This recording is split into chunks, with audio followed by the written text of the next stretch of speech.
This is the second part of the constitutional law lecture. It deals with areas outside of the Commerce Clause and the dormant Commerce Clause, i.e. the other selected provisions. The Due Process Clause we've hit on before is part of the Fifth Amendment as it applies to the federal government, the 14th Amendment as it applies to state and local government. Remember that the 14th Amendment was one of the anti-slave provisions, constitutional amendments in 1865. The purpose behind the 14th Amendment was to prohibit state and federal governments from restricting rights when the federal government could not restrict their rights. Without the 14th Amendment, the Fifth Amendment prohibitions or rights given by the federal government would have no effect because the state and local governments would then treat people unfairly. In the general provision, general rule is the government, federal, state, or local, cannot deprive a person of life, liberty, or property without due process of law. In essence, it's a fairness argument. This requires a property right rather than simply a privilege. A driver's license or participation in a sports activity would generally be regarded as a privilege as opposed to a right, as, say, Social Security benefits would, or the ownership of property. There are two types of due process: substantive due process and procedural due process. Substantive due process deals with the right itself, the limits on the government or the rights of the people or the obligations of the people. Substantive, as substantive law would be.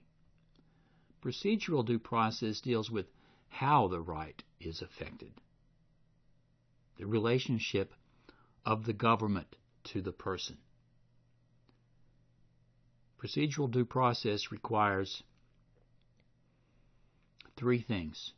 First, a right of a notice of the government action. If the government is going to fine an individual or to enjoin an individual or to take some rights, property away, then the government has to say what it's going to do.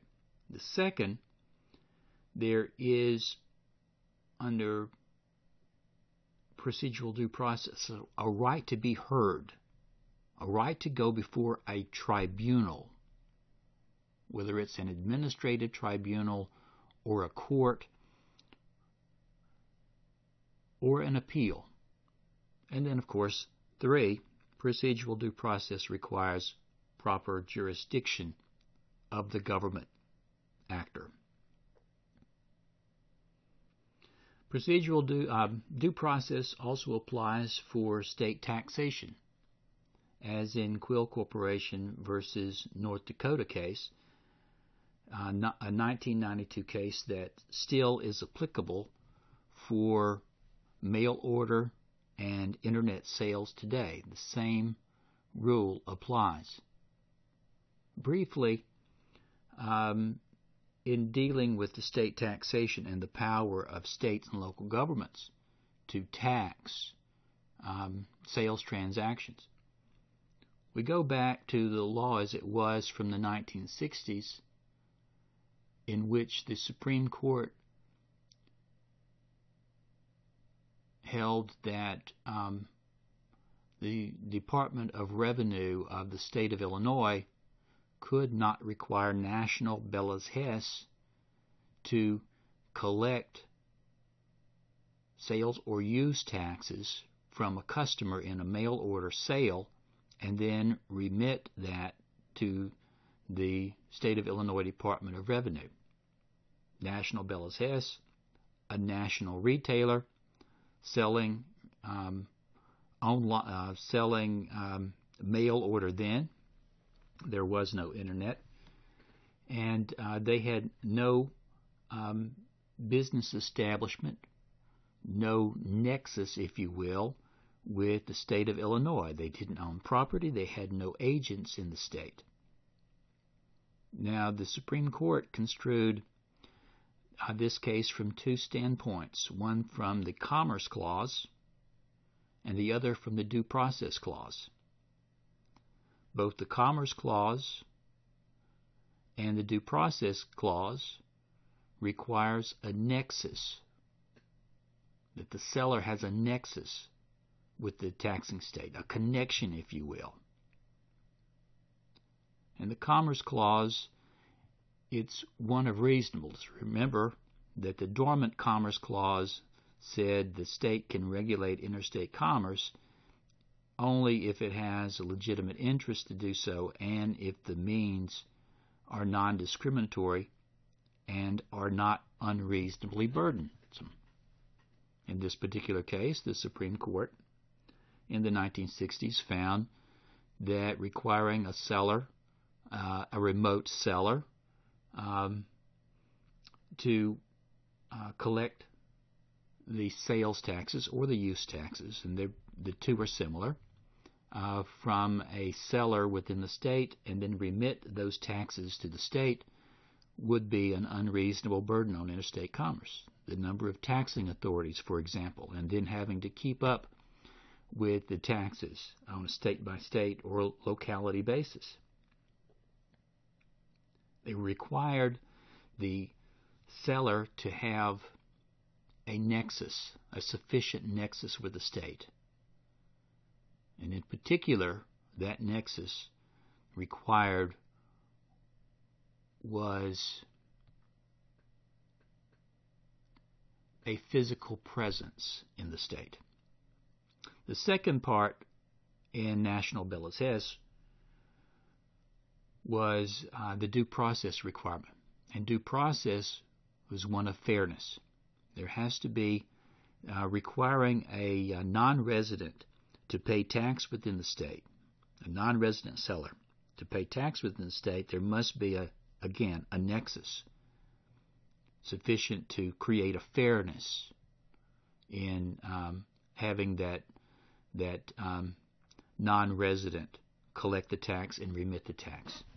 In Quill Corporation, 1992, this was a case that I followed when I was practicing law in Nashville in 92, because Tennessee really wanted this case to go the other way, because we were coming out of a recession and the state needed the revenues. Quill Corporation was a national retailer, mail order retailer of office supplies. In the 1980s, I used them and didn't have to pay Tennessee sales tax.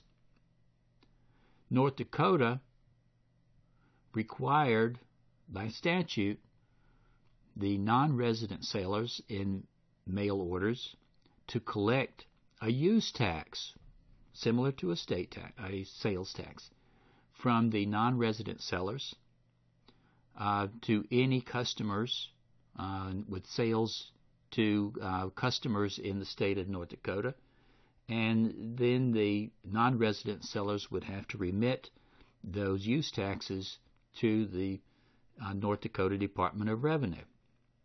Very similar to National Bellas Hess.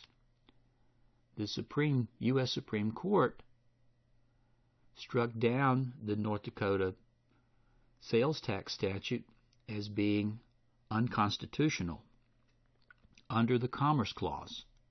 The court found that there was a sufficient nexus for due process purposes, because for due process, the nexus can be found when a party avails itself of the privileges and rights within the state. And here it was sufficient because Quill Corporation used the laws of North Dakota for collection. They used the infrastructure system for communications, the telephone systems, faxes, the roads for delivery of sales in the state and so forth. So they found that. But the U.S. Supreme Court found that there wasn't a sufficient nexus to overcome an unreasonable burden on interstate commerce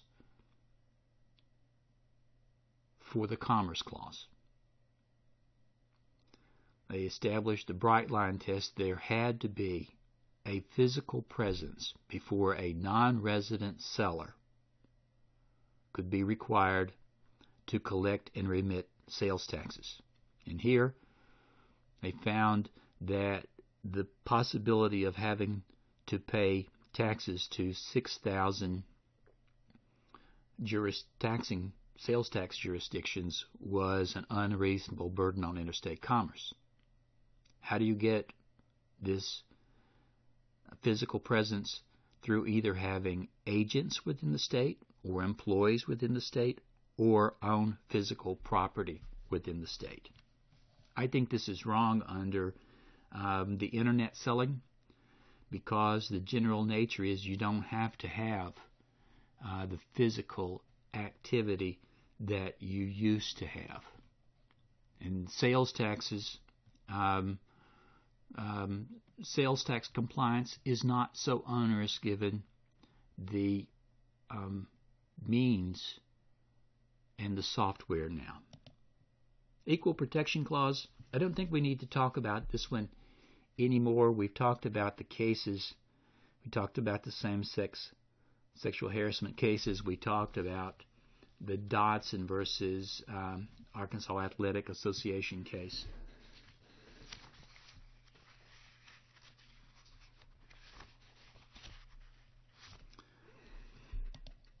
Let's talk about the Takings Clause, and with that, the Just Compensation Clause. The Fifth Amendment provides that the government may not take private property for public use without just compensation. It's applicable to state and local governments through the 14th Amendment. Remember, if the federal government can't do it, the state cannot do it under the 14th Amendment.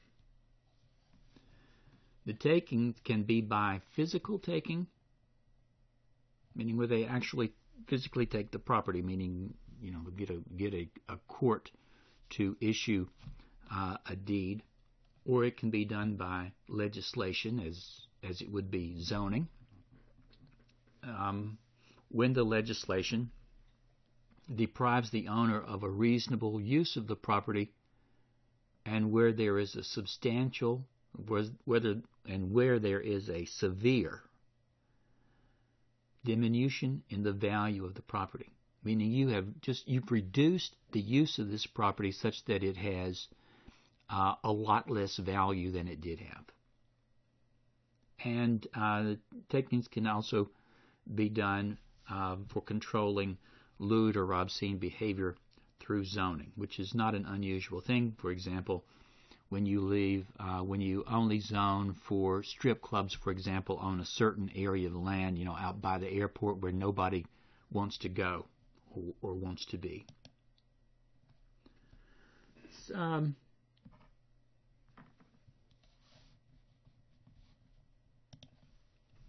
The Import-Export Clause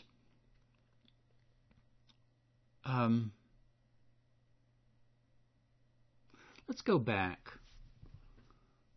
Let's go back to the Takings Clause. Let's look at the Kelo case. And Kelo is a case that the Supreme Court heard in 2005, which is an abomination to Moses. It's listed in some circles as one of the top 10 worst cases ever. It was a taking from the poor and giving to the rich. Keep in mind that the taking has to be for public use. Now, the Kelo case is one of the featured cases that we'll be talking about, but it's relevant. But also keep in mind that with Kelo, even though there are 5 of the 9 Supreme Court justices found that the taking of the property, of someone's private property, to be given to a private developer, another person, for economic development that would lead to a better property tax base and thus lead to more property tax revenues to benefit all of the people in the community, that was a public taking for the purpose of the Fifth Amendment takings clause.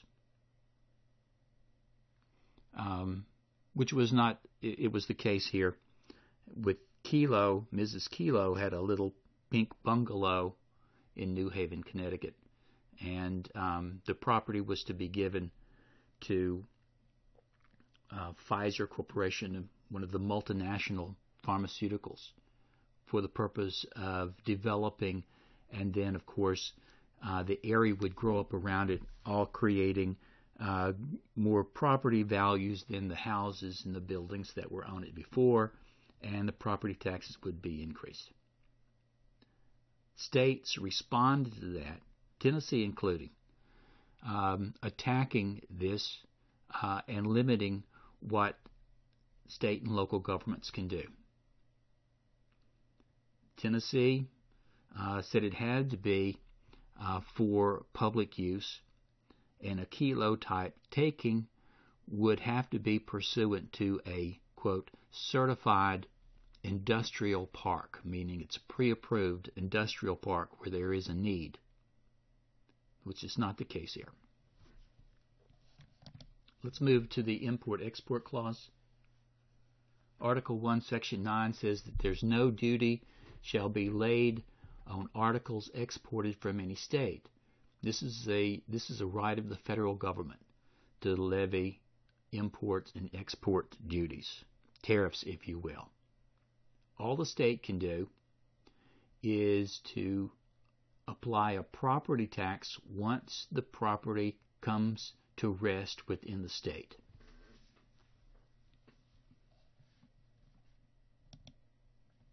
Speech. Speech is extremely important, right, that applies to individuals and business entities. Speech, along with the freedom of the press and freedom of assembly, and the Fourth Amendment, freedom against unreasonable searches and seizures, provide the foundation for protection of the citizens from an unruly government. The First Amendment applies to the federal government in the freedom of speech, and the freedom of speech applies to state and local governments through the 14th Amendment. Now, how far does this go?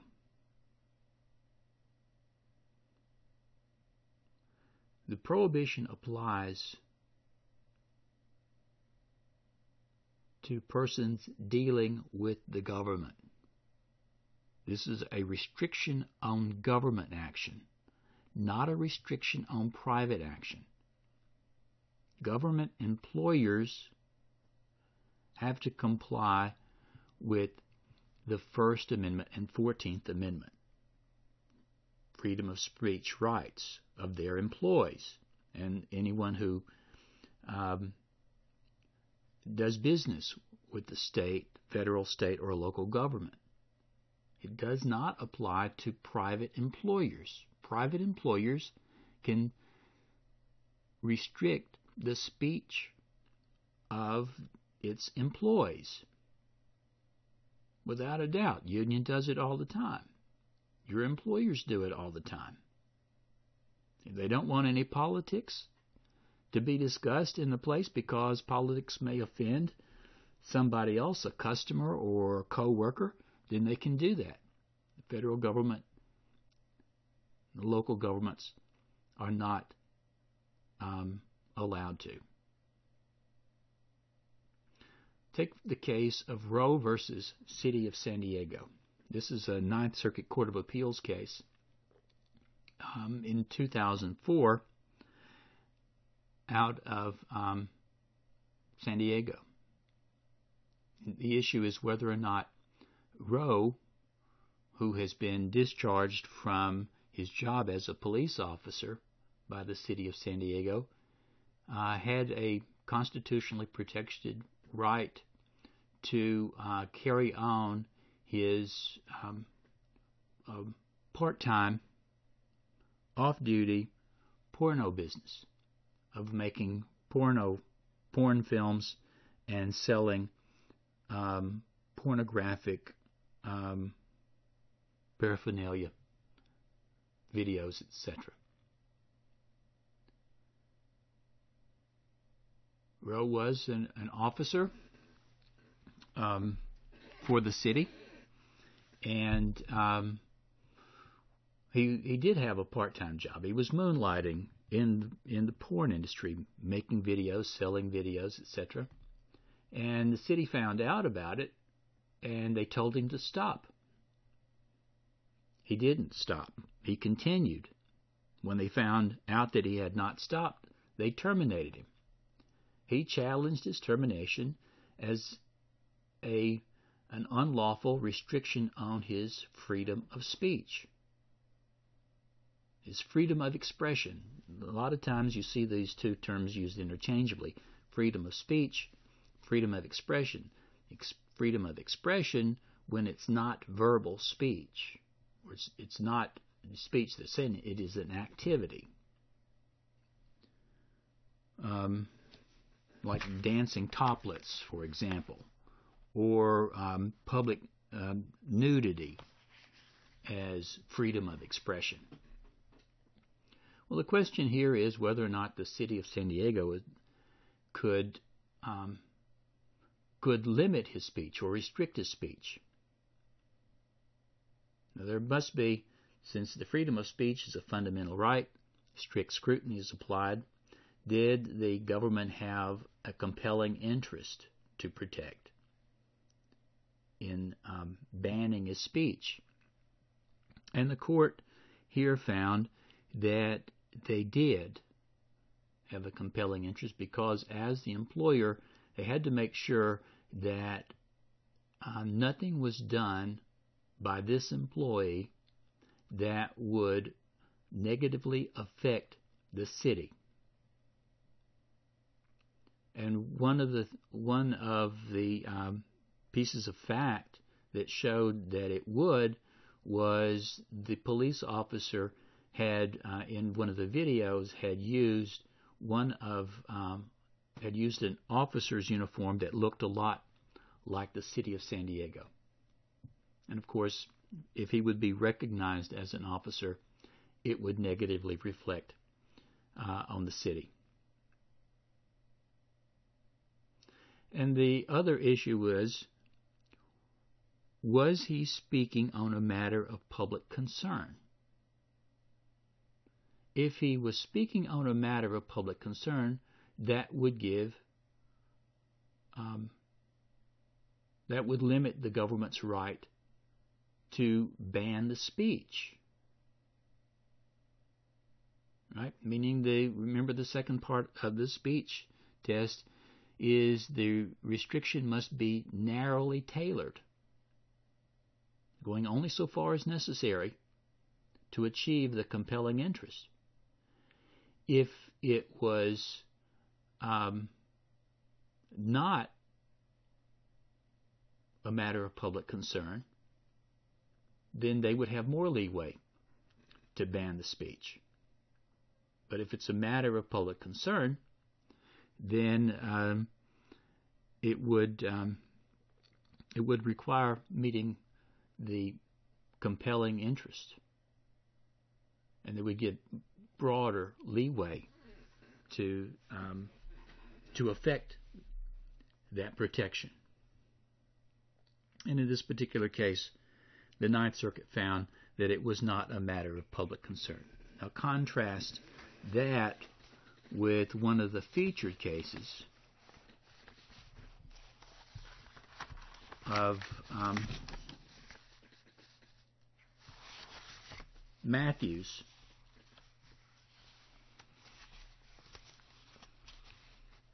versus City of New York, in which a New York Police Department policeman spoke out on a new quota system for arrests using stop and frisk and the summons, and the court there found that this was a matter of public concern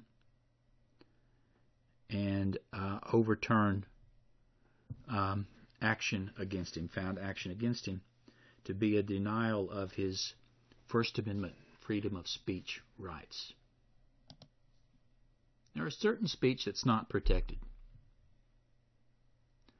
Defamatory speech. Defamation is the making of a statement, of an untruthful statement that damages the reputation of someone. In essence, defamation is a tort, lawsuit. A government will not support it. Lewd or obscene speech is not protected. What is obscene or not obscene depends on what's local. Localities have different views on what is obscene. Fighting words or words to incite a riot are not protected. And then, of course, untruthful advertising is not protected. There are two types of speech: political speech and commercial speech.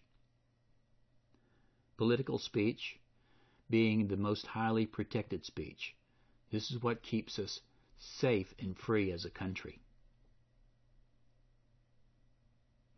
Gave you two examples of what might have been the Matthews versus City of New York case, and the Roe versus City of San Diego case.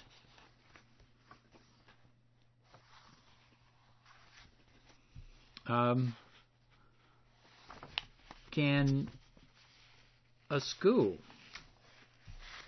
restrict the speech of students? Well, the answer is yes, they can. Schools are given more leeway in dealing with students than others. In the case of Morse versus Frederick, 2007 Supreme Court case, this is, I guess, the infamous bong hits for Jesus case. There is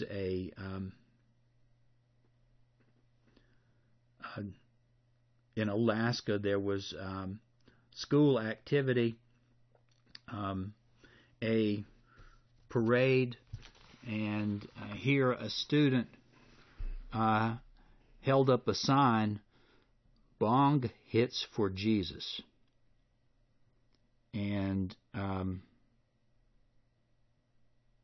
the school's principal objected to it and punished the students. The purpose here of taking disciplinary action against the student was we did not want to condone drug use among the students.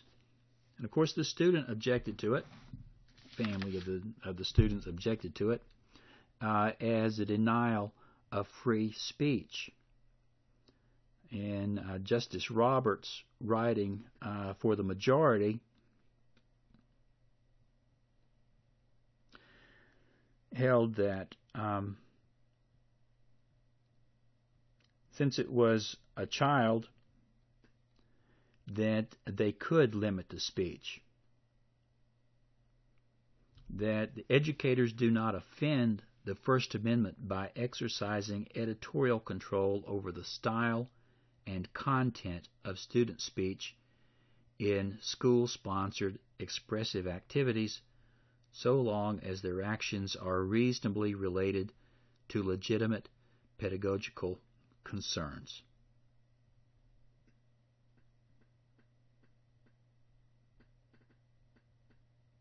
The public school did not violate Frederick's rights when it suspended him.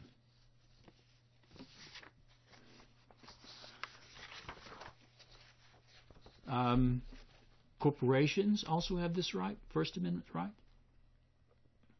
of political speech. This is the Citizens United versus Federal Election Commission case from 2010, where the Supreme Court upheld contributions by Citizens United, political contributions. Obviously, this leaning on this is what Mitt Romney, when he ran for the presidency as a Republican 3 years ago, said that corporations are citizens too, meaning that they have rights. And they do under certain limitations, speech being one of them. The second type of speech is commercial speech. And this is, commercial speech has broadened over the decades. Commercial speech usually means the rights to advertise by businesses and professions. For example, 50 years ago, the professions were not allowed to advertise at all. Doctors, lawyers, pharmacists, accountants, engineers, none of the professions were allowed to advertise. Why? Because it was unseeming for professionals to advertise. There was would be a decline in professionalism. People would trust them less if they acted like a business. When I was a student preparing to be an accountant, we had such strong ethics rules by the American Institute of CPAs that if you passed out your business cards unsolicited, then that would be an ethical violation which could get you disciplined, possibly even having your license revoked. We started seeing changes in the 1970s.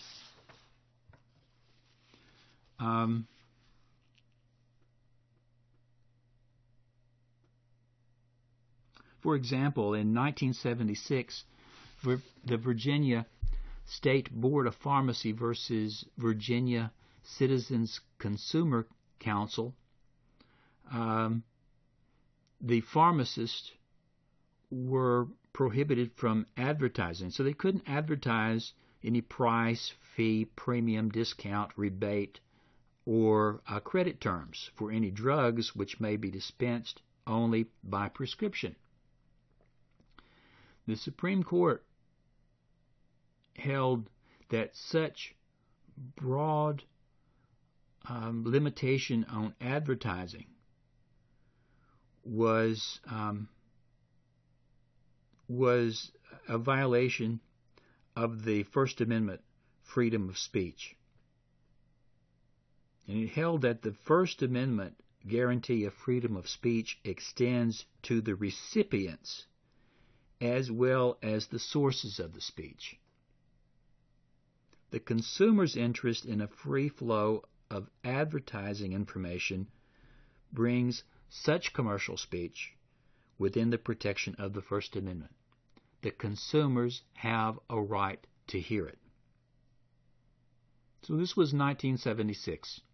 It was about 1981 in Bates versus Arizona State Bar, in which the Supreme Court struck down an ethical ban on lawyer advertising. The Chief Justice of the Supreme Court, Justice Rehnquist, voting in the minority, argued that this would have a substantial effect on the legal profession because of the views that people would have toward the legal profession. And we can see from the advertising that's all over television right now, you see claims about how good lawyers are or how much they helped somebody else, and they use sad people with all the injuries and the pictures and so forth, that it has had a dramatically bad effect on lawyers. The commercial speech is subject to a constitutional test, however. It is strict scrutiny light, if you will.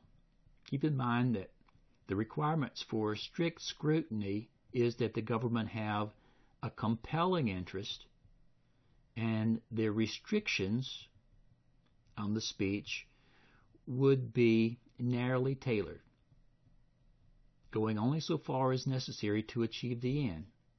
It has to be directly related. The restriction must be directly related to the compelling interest. In the case of Central Hudson Gas and Electric Corp. Versus the Public Service Commission, this is a U.S. Supreme Court 1980 case, the Supreme Court established a 4-prong test for commercial speech.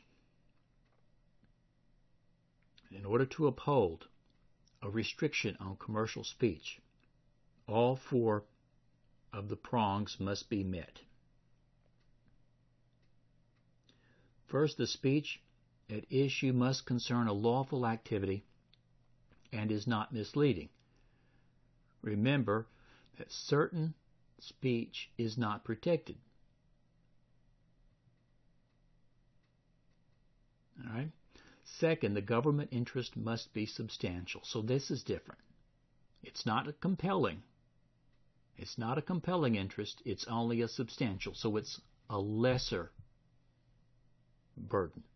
And 3, the regulation must directly advance that substantial governmental interest, this is the same as with strict scrutiny.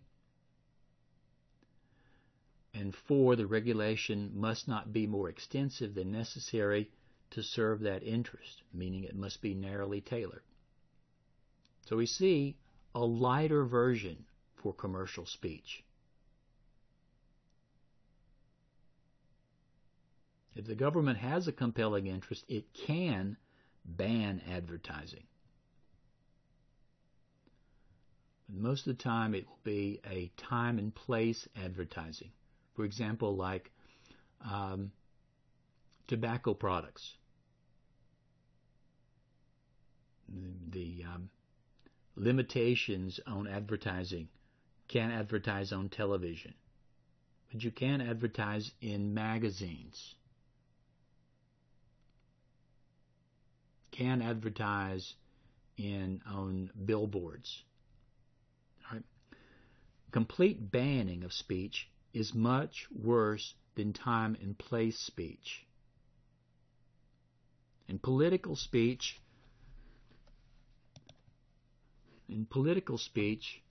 the government will apply the strict scrutiny and will be able to do more.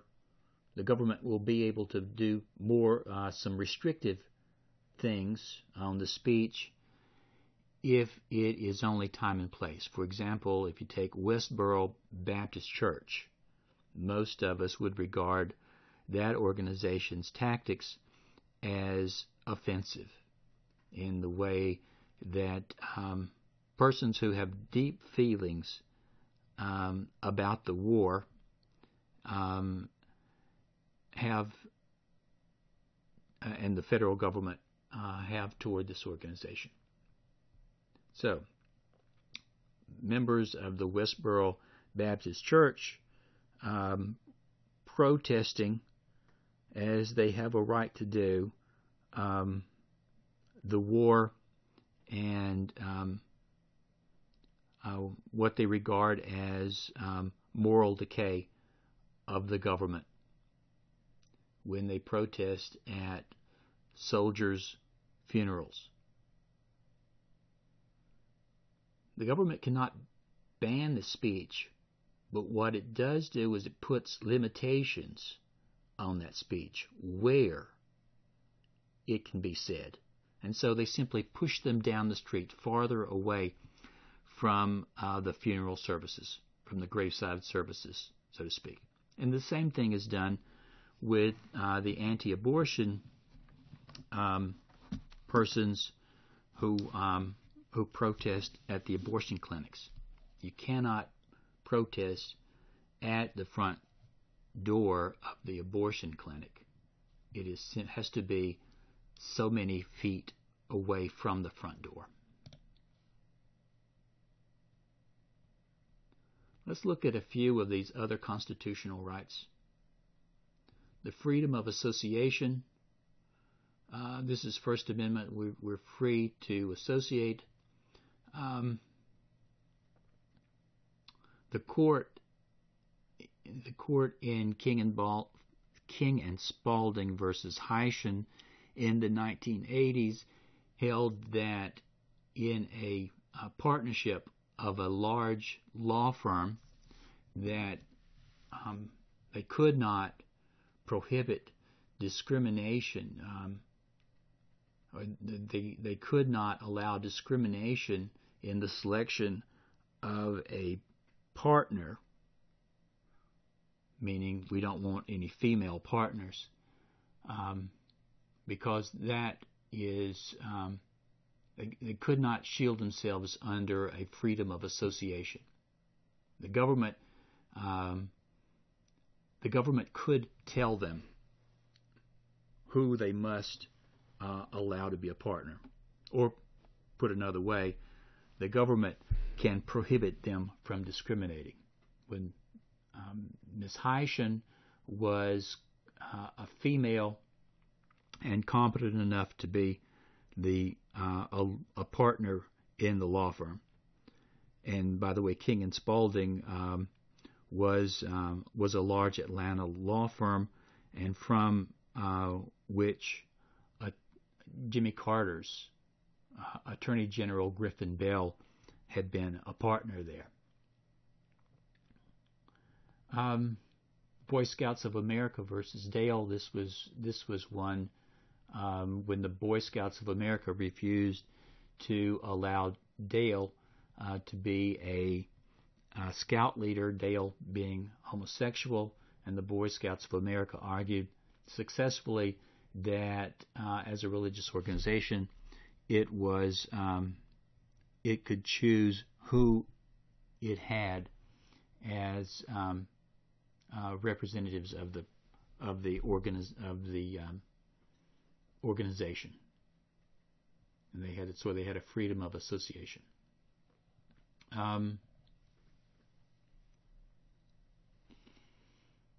Freedom of religion, First Amendment protection. Again, the freedom of religion applies to the federal government, state, and local governments through the 14th Amendment. And private employers, employees of private employers have no constitutional right to freedom of religion at work. They do have protection under the Civil Rights Act of 1964, Title VII, provision that prohibits discrimination in employment based on religion. We mentioned the freedom against unreasonable searches and seizures of the Fourth Amendment.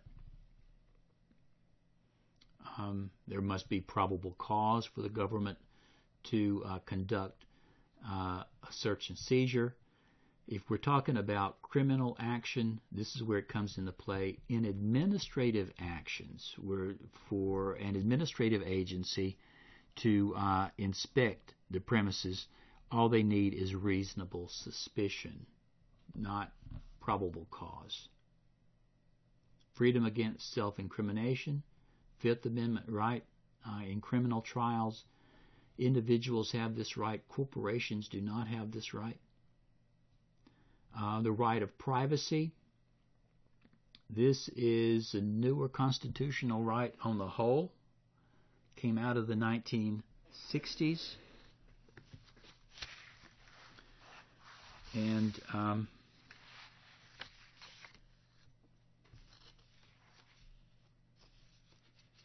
there is no provision in the United States Constitution granting a right of privacy. Privacy is not mentioned there, and therefore it's been attacked. What the Supreme Court found in 1965 in the historic case of Griswold versus Connecticut. Griswold versus Connecticut. They found the constitutional right of privacy found in the penumbras of the rights. The constitutional right of privacy is a right to be left alone. There are certain guarantees which create the penumbras or the zones of privacy included in the First Amendment's right of association, the Third Amendment's prohibition against peacetime quartering of soldiers, the Fourth Amendment's prohibition against unreasonable searches and seizures, the Fifth Amendment's self-incrimination clause, and the Ninth Amendment's reservation to the people of unenumerated rights. These are the penumbras. Taking all of those rights, First Amendment, Third Amendment, Fourth Amendment, Fifth Amendment, Ninth Amendment, the right to be left alone is a right of privacy. It has grown. In Griswold case, this is where a doctor and the executive director of Planned Parenthood were convicted under Connecticut law, which made counseling of married persons to take contraceptives a criminal offense. You say, all right, you can use an IUD or you can use birth control pills as a way of birth control. That was unlawful then.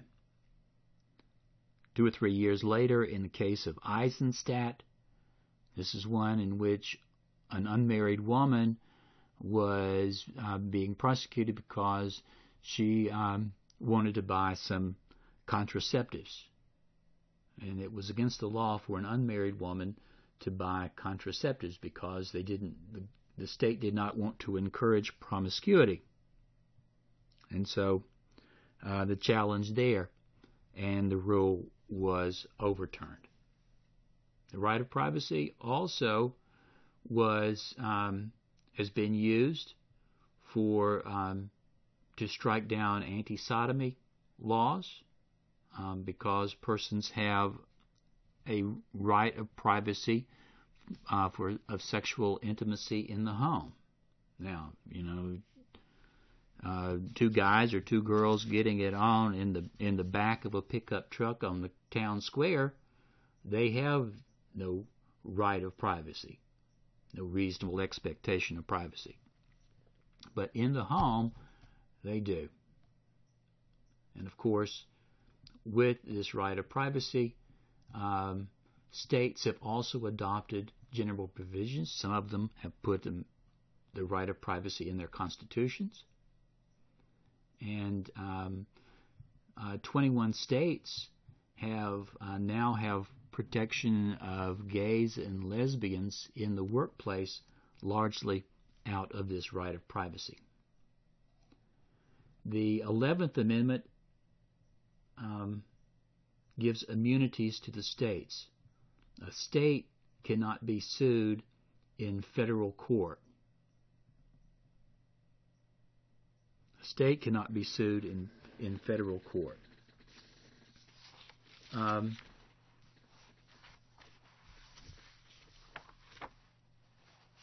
There is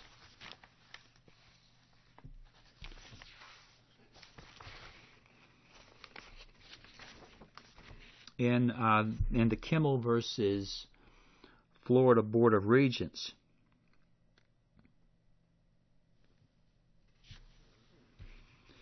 the issue was whether or not the Age Discrimination in Employment Act, which protects workers 40 years of age or older from discrimination in employment, whether or not the law also applied to the states, meaning whether or not there can be a discrimination claim against the state under the Age Discrimination in Employment Act.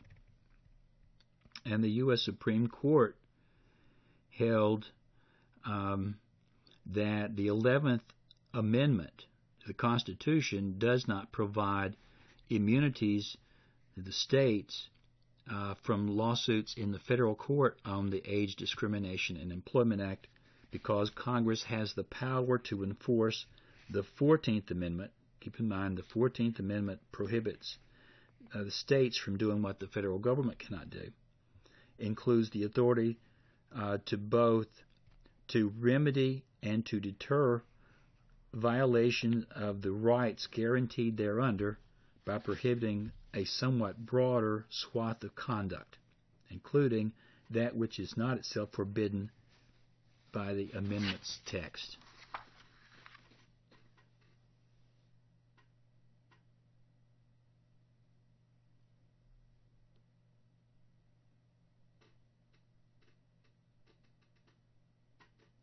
The employee can't sue the state employer under the ADEA.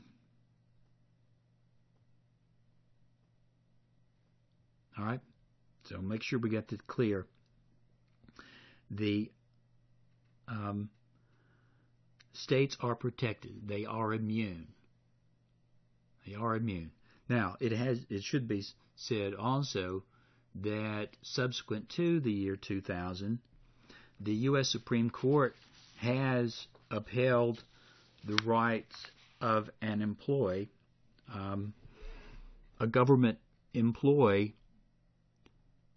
state and local government, to sue in federal court for violation of the Family and Medical Leave Act, and that the state and local government, as the defendant, was not protected under the 11th Amendment. This ends this lecture on constitutional law. The next lecture will be on administrative law and the regulation of business.